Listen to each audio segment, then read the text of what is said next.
Hi friends, welcome to our channel Ammi Chutney. நம்மளோட Ammi Chutney சேனல்ல every Wednesday chutney variety, குழம்பு varieties இல்லனா lunch box வெரைட்டிஸ்லாம் பார்த்துட்டு இருக்கோம். இன்னைக்கு நம்ம வெட்னஸ்டே வெரைட்டில சுவையான சுண்டக்காய் வத்தல் குழம்பு எப்படி வைக்கிறதுன்னு பார்க்க போறோம். ரொம்பவே ஈஸியான அதே டைம்ல டேஸ்டான இந்த வத்தல் குழம்பை எப்படி செய்யறதுன்னு தொடர்ந்து பார்க்கிறதுக்கு நம்மளோட Ammi Chutney சேனலை சப்ஸ்கிரைப் பண்ணிடுங்க. இப்போ நம்ம சுண்டக்காய் வத்தல் குழம்பு எப்படி செய்யறதுன்னு பார்க்கலாம். ஃபஸ்ட்டு நம்ம வத்தல் குழம்புக்கு தேவையான அளவுக்கு புளியை ஊற வச்சிடலாம். இதுக்கு நான் ஒரு லெமன் சைஸ் அளவுக்கு புளி எடுத்திருக்கேன். இது இப்போ ஊறட்டும். வத்தல் குழம்புக்கு சுண்டக்காய் வத்தல் எடுத்திருக்கோம். இதை வானலில் 2 ஸ்பூன் அளவுக்கு எண்ணெய் சேர்த்து எண்ணெய் சூடானதும் ஃப்ளேமை மீடியமில் வச்சுட்டு பொறுமையாக இது மாதிரி கலர் சேஞ்ச் ஆகிற வரைக்கும் நம்ம வறுத்துக்கலாம். இப்போ நமக்கு வத்தல் ரெடி ஆகிடுச்சு. வத்தல் குழம்புக்கு எண்ணெய் கொஞ்சம் கூடுதலாக இருந்தால் நல்லாயிருக்கும். அதனால் 5 ஸ்பூன் அளவுக்கு நம்ம நல்லெண்ணெய் சேர்த்துக்கலாம். எண்ணெய் காஞ்சதும் வடகம் போட்டு தாளிச்சிக்கலாம். வத்தல் குழம்புக்கெலாம் சின்ன வெங்காயம் சேர்த்தா நல்லாயிருக்கும். அதனால் நம்ம கட் பண்ணி வச்சுருக்கிற சின்ன வெங்காயத்தை சேர்த்து வதக்கிக்கலாம்.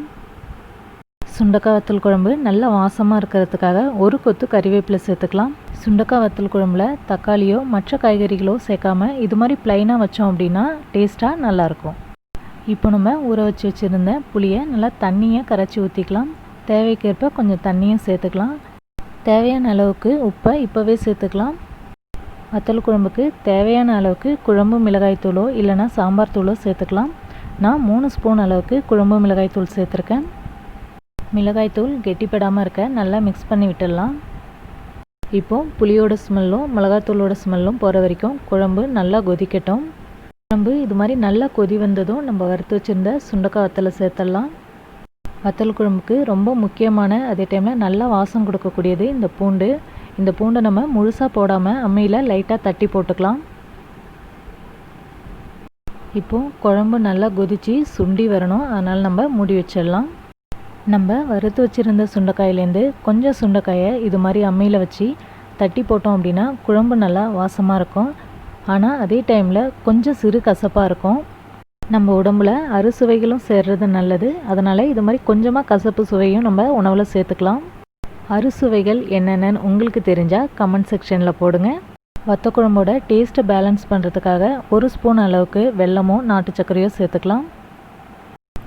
குழம்பு நல்லா வற்றி சுண்டி வரட்டும். கொஞ்சம் நேரம் இதை வச்சிடலாம்.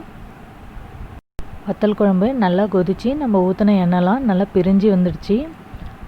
வத்தல் குழம்பு இந்த அளவுக்கு திக்காக இருந்தது அப்படின்னா நல்லாயிருக்கும்.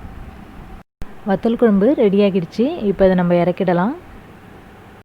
இந்த வத்தல் குழம்பை 2 நாள் வரைக்கும் கூட ஸ்டோர் பண்ணி வச்சு யூஸ் பண்ணலாம். நல்லாயிருக்கும். இன்றைக்கி நம்ம பார்த்த இந்த வத்தல் குழம்பு உங்கள் எல்லாருக்கும் பிடிச்சிருக்கும்னு நம்புகிறேன். மறக்காமல் லைக் பண்ணி எங்களை சப்போர்ட் பண்ணுங்கள். நெக்ஸ்ட் வெட்னஸ்டேவும் நல்ல ஒரு ரெசிபியோடு நம்ம மீட் பண்ணலாம். தேங்க்யூ.